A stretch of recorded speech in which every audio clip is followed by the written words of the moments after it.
अरिहंता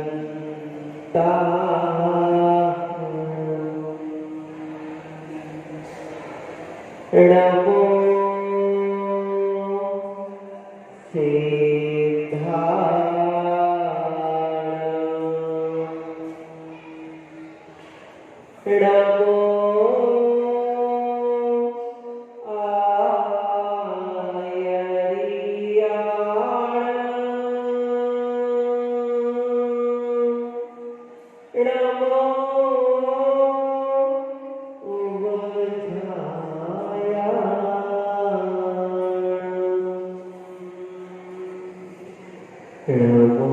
नमो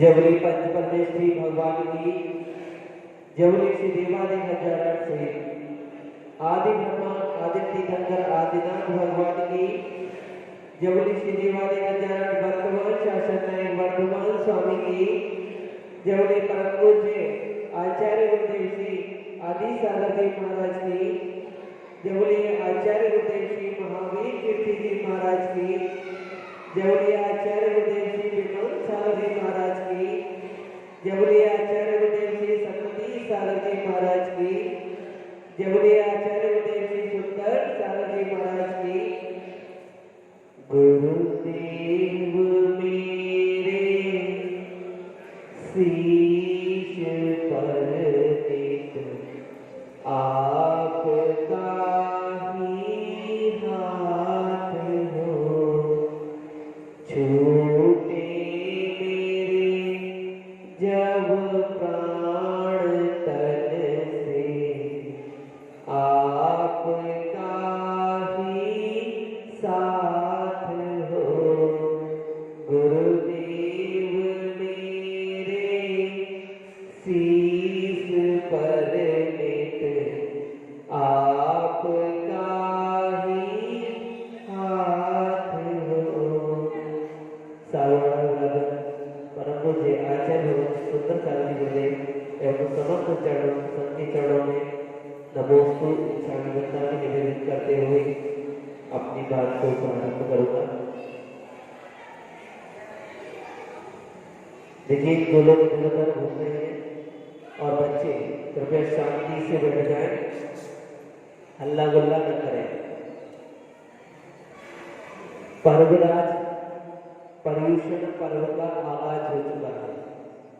आज पहला दिन है, उत्तम क्षमा धर्म का दिन है और हम अपने अंदर से इस क्रोध को अभी तक नहीं नष्ट कर पाए हैं।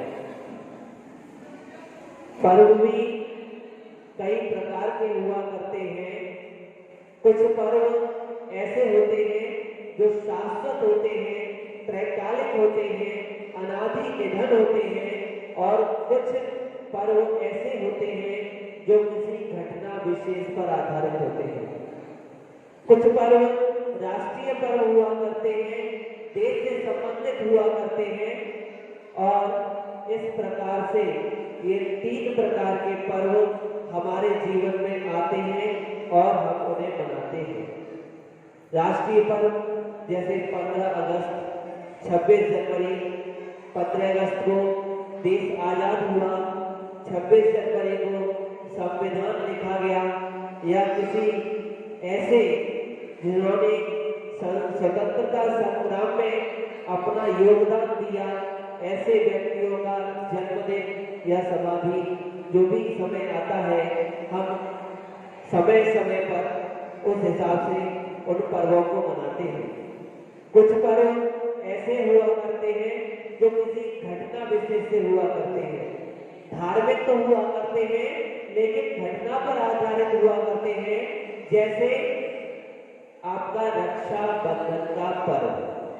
रक्षाबंधन का पर्व एक घटना घटी उज्जैनी नगरी में 500 मुनियों पर उपसर्ग हुआ और उस उपसर्ग को निवारण करने के लिए विष्णु कुमार मुनि ने विक्रिया रीति का प्रयोग कर और रक्षाबंधन के दिन 700 मुनियों की रक्षा की। तो ये पर्व हो गए घटना विशेष। और कुछ पर्व ऐसे हुआ करते हैं जो अनादि निधन हुआ करते हैं, जो त्रैकालिक हुआ करते हैं, जो शाश्वत हुआ करते हैं, वो किसी घटना विशेष से संबंधित नहीं होते हैं। जैसे आपका अष्टमी और चतुर्दशी, इसको आप छोटा न समझिए। अष्टमी चतुर्दशी का शाश्वत पर्व है, अष्टामी का पर्व शाश्वत पर्व है, पर्युषण पर्व शाश्वत पर्व है। ये किसी घटना विशेष या देश से संबंधित नहीं है, ये तो अनादि निधन है, अनंत काल से चलते आ रहे हैं और अनंत काल तक चलते चले जाएंगे। ऐसा ही हमारा पर्युषण पर्व आज से प्रारंभ हुआ। जैसा मैंने सुबह बताया कि जब इस कली काल में जब एक कल्प काल हुआ करता है और कल्प काल में उत्सर्पणी और अवसर्पणी के दो भेद हुआ करते हैं। जब अवसर्पणी से उत्सर्पणी में प्रवेश किया जाता है तब 49 दिन की कुवृष्टियां हुआ करती हैं और उन कुवृष्टियों के बाद 7 दिन की 49 दिन तक सुवृष्टियां हुआ करती हैं। उसमें अमृत रस आदि जो है बादलों के माध्यम से इस पृथ्वी को सिंचित किया जाता है और कुवृष्टियों में आग है, तेज हवाएं हैं और जो जिसे कहते हैं ना प्रलय काल, इस तरीके की वो कुवृष्टियां हुआ करती है। सब कुछ तहस नहस हो जाया करता है और उन कुवृष्टियों के बाद जब यहाँ पर जीवन का निर्मूल समाप्त हुआ जाता है उसके बाद 49 दिन तक सुवृष्टियां हुआ करती हैं और उन सुवृष्टियों के बाद आज श्रावण शुक्ला पंचमी के दिन जो स्वधर्म इंद्र है वो देवलोक से आकर यहाँ मध्य लोक में भरत और ऐरावत क्षेत्र में धर्म की स्थापना किया करता है।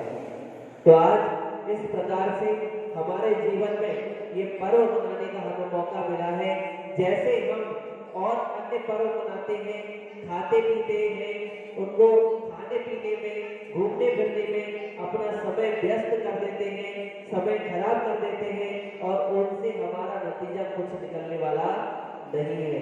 लेकिन ये पर्व इस तरीके के नहीं है, ये पर्व इस तरीके के नहीं है। इन पर्वों में हमें धर्म की आराधना करना जाना होता है। इन पर्वों में हमें अपनी विशुद्धि को बढ़ाना होता है। इन पर्वों में हमें अपने कर्मों को काटना होता है। इन पर्वों में हमें अपनी आत्मा का शोधन करना होता है। अगर हम इस प्रकार से इन पर्वों को मनाते हैं, इस प्रकार से अपने जीवन में इन पर्वों को ग्रहण करते हैं तो निश्चित समझिए हमारा मोक्ष मार्ग बहुत जल्दी ही प्रशस्त होने वाला है। आज पर्युषण पर्व का पहला दिन और उत्तम क्षमा धर्म को हम धारण कर रहे हैं। धारण कर क्या रहे हैं? धारण करना चाहते हैं लेकिन क्या वास्तव में धारण कर रहे हैं? क्षमा को धारण करते हैं? नहीं करते, सिर्फ ऊपर से। आजकल तो क्षमा धर्म हम व्हाट्सएप के माध्यम से करने लगे। पहले तो भी एक अंतर्देशीय पत्र हुआ करता था, पोस्ट कार्ड हुआ करता था, उस पर हम लिखकर भेजते थे। लेकिन आज तो एक मैसेज कहीं से आया, उसको कहीं फॉरवर्ड किया, दूसरा आया, उसको दूसरी जगह फॉरवर्ड किया, तीसरा आया। इस तरीके से हमारा उत्तम क्षमा धर्म हो जाया करता है। क्या यही क्षमा है? इतना सस्ता है क्षमा, इतनी सस्ती है क्षमा कि हम इस व्हाट्सएप से, मोबाइल फोन के माध्यम से हम उस क्षमा को बना लेते हैं। क्या ये संभव है? बताइए, विचार कीजिए, क्या ये संभव है कि हम उस मोबाइल फोन के माध्यम से, एक एप्लीकेशन के माध्यम से, कुछ मैसेज के फॉरवर्ड करने के माध्यम से उस धर्म को मना लेते हैं। क्या ये संभव है? इतना छोटा नहीं है। क्षमा धर्म का बहुत विस्तार है। जब तक हमारे अंतरंग में क्षमा नहीं उतरेगी, आज सुबह जब उत्तम क्षमा धर्म का विधान यहाँ पर प्रारंभ किया गया तो एक इंद्रिय से लेकर पंचेंद्रिय जीवों तक से क्षमा का वर्णन उसमें आया। और हम जिससे हमारी लड़ाई है उससे तो कभी क्षमा मांगते ही, कभी मांगते हैं? जिससे हमारी बोलचाल है, जो हमारा मित्र है, जो हमारा अपना है, उससे हम क्षमा याचना कर लेते हैं, और जिससे हम बोल रहे हैं उससे क्षमा याचना कर लेते हैं। लेकिन जिससे हमारा सालों से बोलचाल बंद है, क्या हम प्रयास करते हैं कि उनसे हम क्षमा याचना करें? उनके पास जाकर अपने जो पिछले हमने कर्म किए हैं, जिससे उनके दिल को ठेस पहुंची है, उनके हृदय को घात पहुंचा है, क्या हम कभी विचार करते हैं कि हम उनसे जाकर क्षमा याचना करें? या जितने भी इस संसार में जीव हैं, प्राणी मात्र से क्षमा याचना का भाव होना चाहिए। वो क्षमा हमारे अंदर आनी चाहिए, तब तो हम क्षमा धर्म को धारण कर पाएंगे। अन्यथा इसी तरह से पर्व आते रहेंगे और पर्व जाते रहेंगे। हर साल क्षमा आएगी, हर साल क्षमा चली जाएगी, लेकिन हमारे जीवन में क्षमा उतरने वाली नहीं है। सही कह रहा हूं? विचार कीजिए, आप विचार कीजिए, क्या ये सही है? क्या इसी तरह से हम क्षमा याचना करते हैं?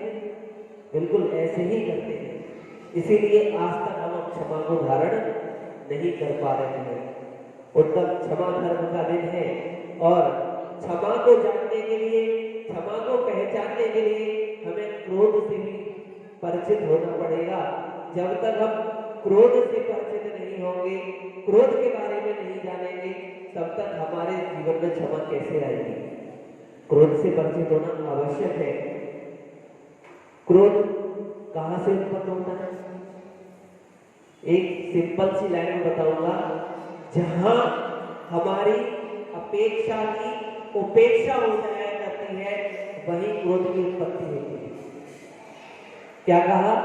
जहां हमारी अपेक्षाओं की उपेक्षाएं होने लग जाती हैं, वहीं क्रोध की उत्पत्ति हो जाती है। हमारा स्वभाव क्या है? ज्ञान और दर्शन। क्रोध करना तो इस आत्मा का स्वभाव रहा है। फिर भी कहा है, किसी में देखा है, किसी जिनवाणी में पढ़ा है कि क्रोध करना इस जीव का स्वभाव है।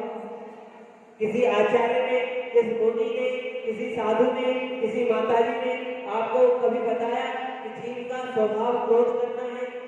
हमेशा यही बताया होगा कि जीव का स्वभाव ज्ञान और दर्शन है। लेकिन हम क्या करते हैं? पर में उलझते हैं, पर में उलझते हैं, पर में अपने अस्तित्व को खोजते हैं, पर के बारे में चिंता करने लगते हैं, और जब पर के बारे में हम अपना मानसिकता उसमें सेट कर लेते हैं, तभी राग और द्वेष की उत्पत्ति होती है। राग और द्वेष की उत्पत्ति होती है। हमारी आकांक्षाएं बढ़ने लगती हैं, अपेक्षाएं बढ़ने लग जाती हैं। हम सोचने लगते हैं ये मेरा बेटा है, मेरे लिए कुछ करेगा।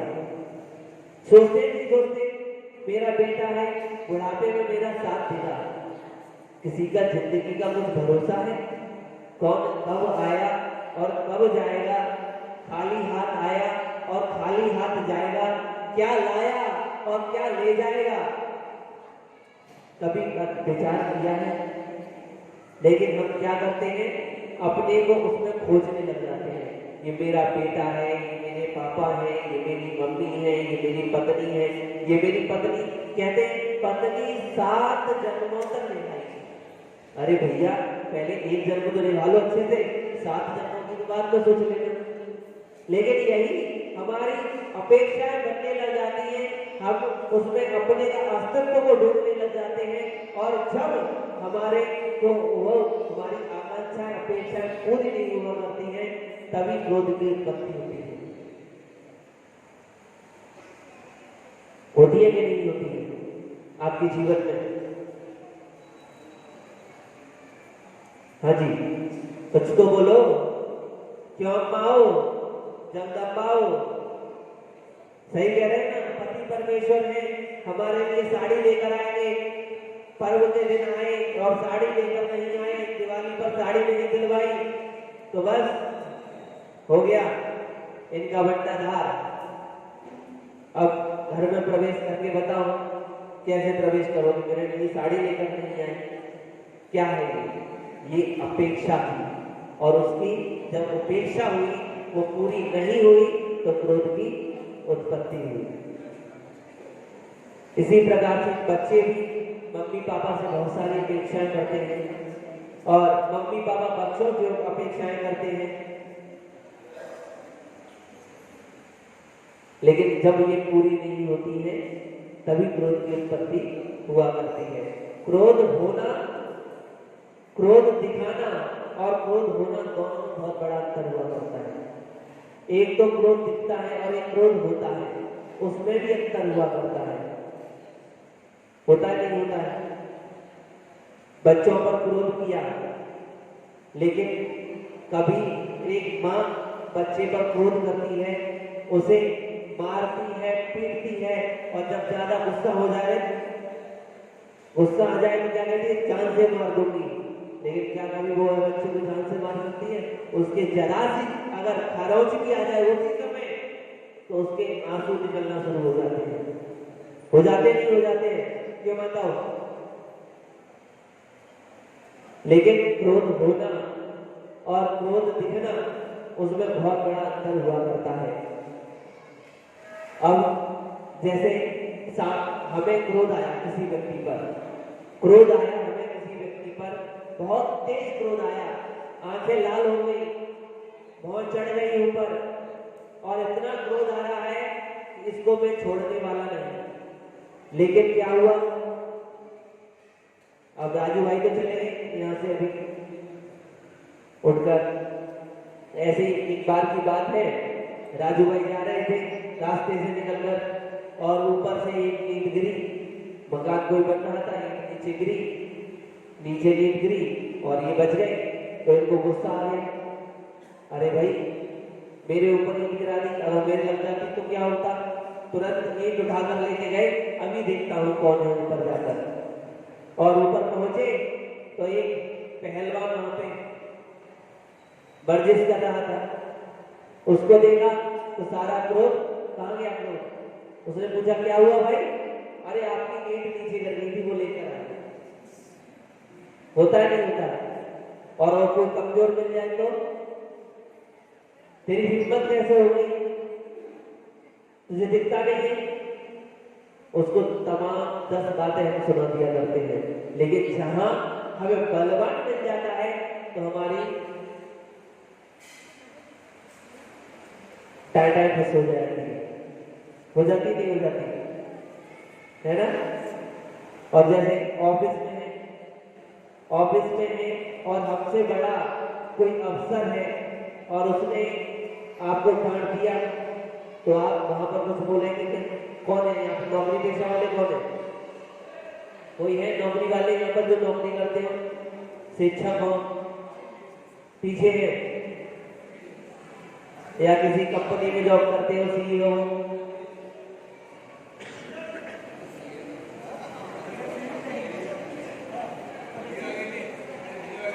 जब कोई प्रसंग आता है गुस्से का और सामना हमारे बॉस से हो जाए, हमारे अधिकारी से हो जाए, तो हम वहां भी अपने क्रोध को पी जाते हैं।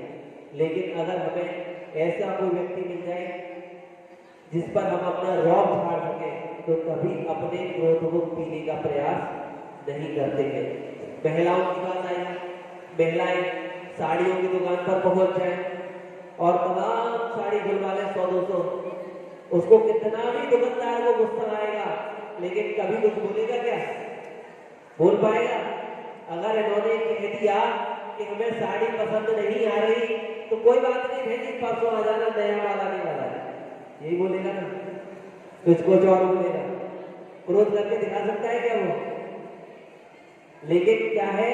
क्रोध वही करके दिखाते हैं, वही देखते हैं जहां हमें कमजोर व्यक्ति हो या हमारा कोई भी मतलब सिद्ध नहीं हो रहा हो। जहां हमारा मतलब सिद्ध हो रहा है और जहां हमसे बलवान है वहां हम अपने क्रोध को पीने का प्रयास करते हैं, अन्यथा हम अपने क्रोध को पीने का प्रयास नहीं करते। क्रोधी व्यक्ति कभी अपनी गलती को नहीं मानता, कितनी भी गलती हो जाए हमेशा दूसरों पर गलती थोपने का प्रयास करता है, कभी भी अपनी गलती को नहीं मानेगा, कितना भी कुछ भी हो जाए। अब जैसे हमारे देवराज जी है, ये दुकान पे थे और इनके नौकर ने गिलास रख दिया पानी का, गिलास में ठोकर लग गई तो नौकर से क्या बोलेंगे, ये गिलास रखने की जगह है क्या? अगर गिलास नौकर ने रखा है और इनका हाथ लगा तो क्या बोलेंगे, उस पर चिल्लाएंगे कि ये गिलास रखने की जगह है क्या? और अगर नौकर का पे उसका हाथ लग जाए, गिलास आपने रखा हो और नौकर का हाथ लग जाए, उल्टा कर देते हैं इसको, पहले नौकर ने गिलास रखा था, आपका हाथ लग गया और तो उल्टा किया, आपने गिलास रखा और नौकर का हाथ लग गया, तो क्या बोलोगे, दिखता नहीं है क्या? दोनों बातों में फर्क आया नहीं आया? पहले क्या बोला, ये गिलास रखने की जगह है क्या? और जब अपने पे आई तो क्या बोला, तुझे दिखता नहीं है क्या? और तीसरी बार जब खुद का गिलास खुद ने ही रखा हो और खुद का ही हाथ लग जाए तो भी उस नौकर की गलती, कब से यहाँ पे पड़ा हुआ तुझे दिखाई नहीं देता, हटा नहीं सकता था इसको, इतनी देर से यहाँ पे रखा है। बोल कभी अपनी गलती माने नहीं, कभी नहीं माने। क्रोधी व्यक्ति कभी भी अपनी गलती को नहीं मानता है, हमेशा दूसरों पर ही गलती थोपने का प्रयास करता है और क्रोध में हमेशा नुकसान उठाता है। ओ ये मंदिर में जो महिलाएं बैठी है या तो इधर आ जाइए, नहीं तो शांत हो जाइए बिल्कुल।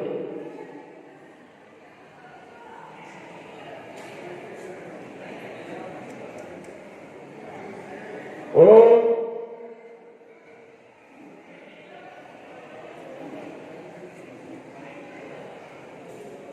तो क्रोधी व्यक्ति क्या होता है, हमेशा अपना नुकसान करता है क्रोध के आवेश में, कभी दूसरे का नुकसान नहीं करता, उसके स्वयं का ही नुकसान होता है। एक बार की बात है, एक राजा घूमने निकला, ऐसे ही सैर पे घोड़े पे जा रहा था, सैर करते करते करते करते करते करते उसका घोड़ा रास्ता भटक गया। क्या हुआ, घोड़ा रास्ता भटक गया। पीछे वालों क्या हुआ, घोड़ा रास्ता भटक गया। इधर वालों भटक गया, समझ में आ रहा है ना? हाँ, घोड़ा रास्ता भटक गया और रास्ता भटककर जंगल में घूमने लगा।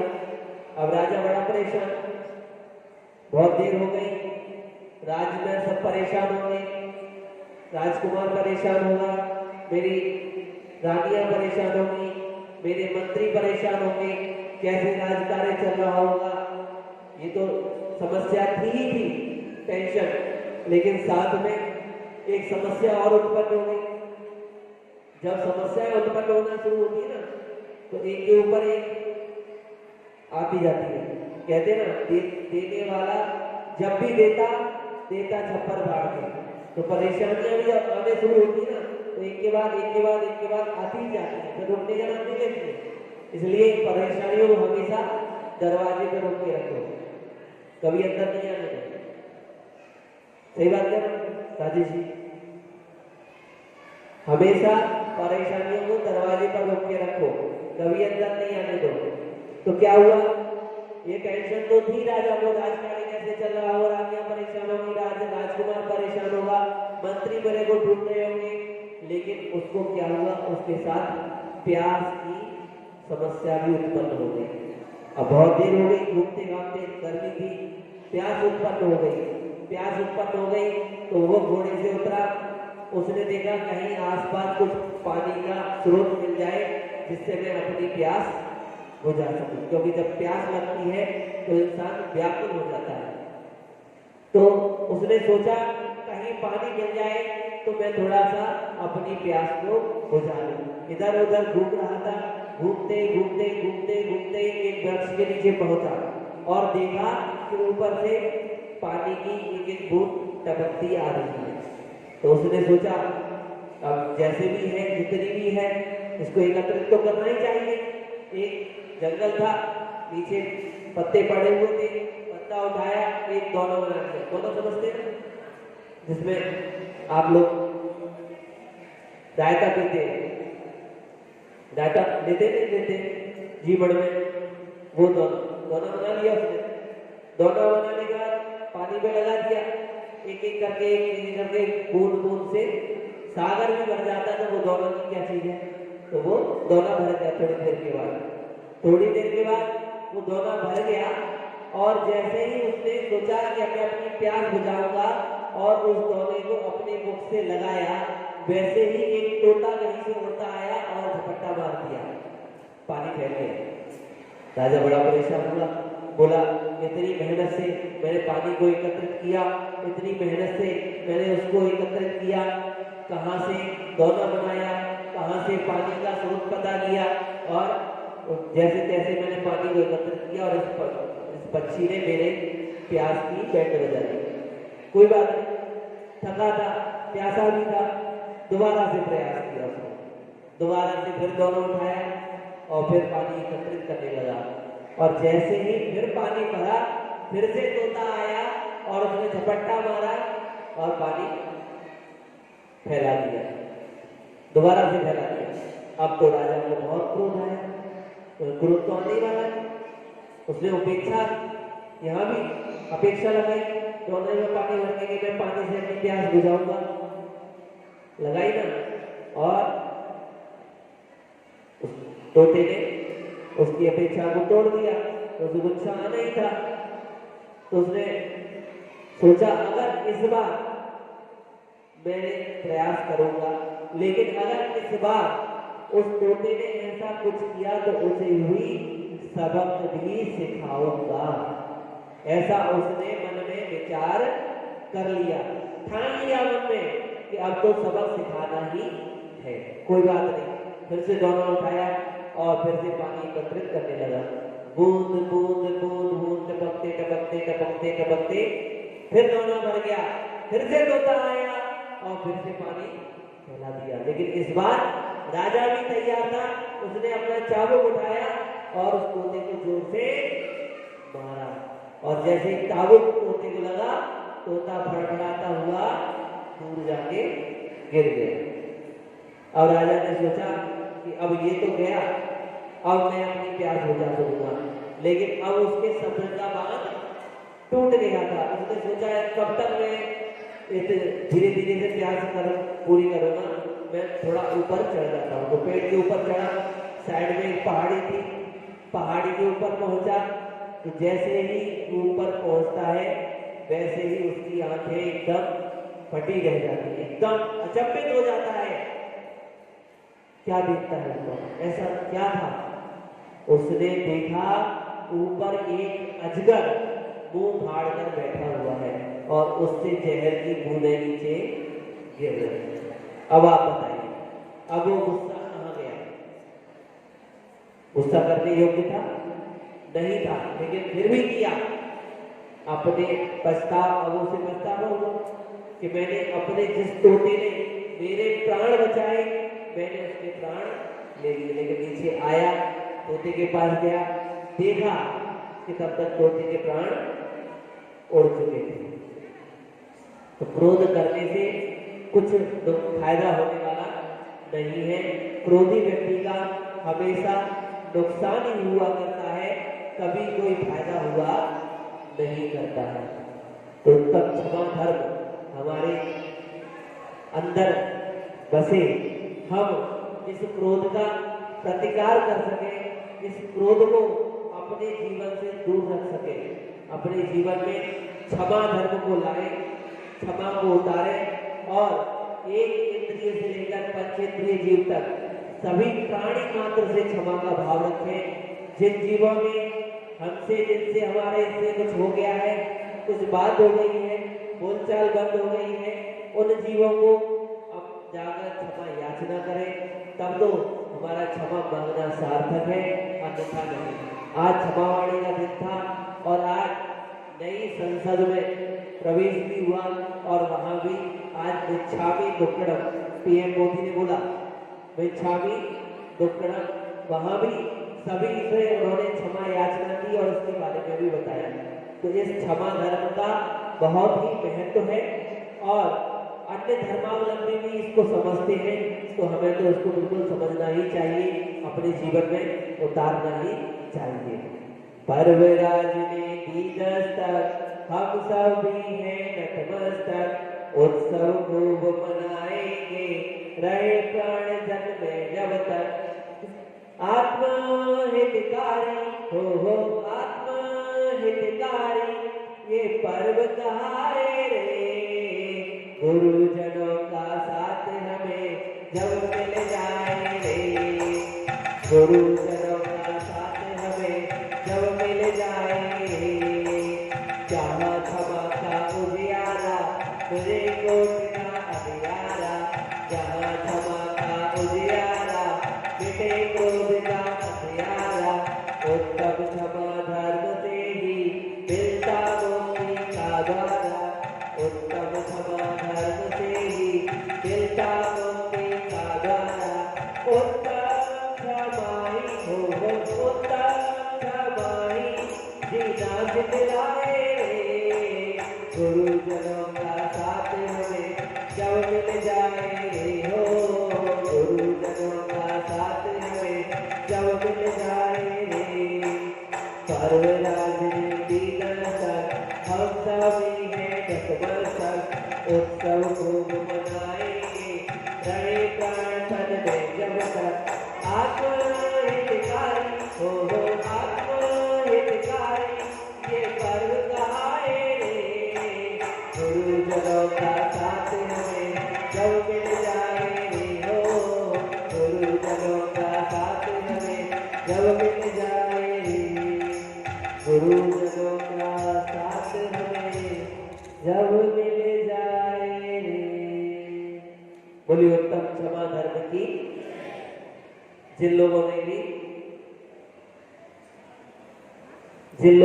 भी आज जाप नहीं किया हो, जाप लगाएंगे ओम ह्रीं उत्तम क्षमा धर्म गाय नमो नमः।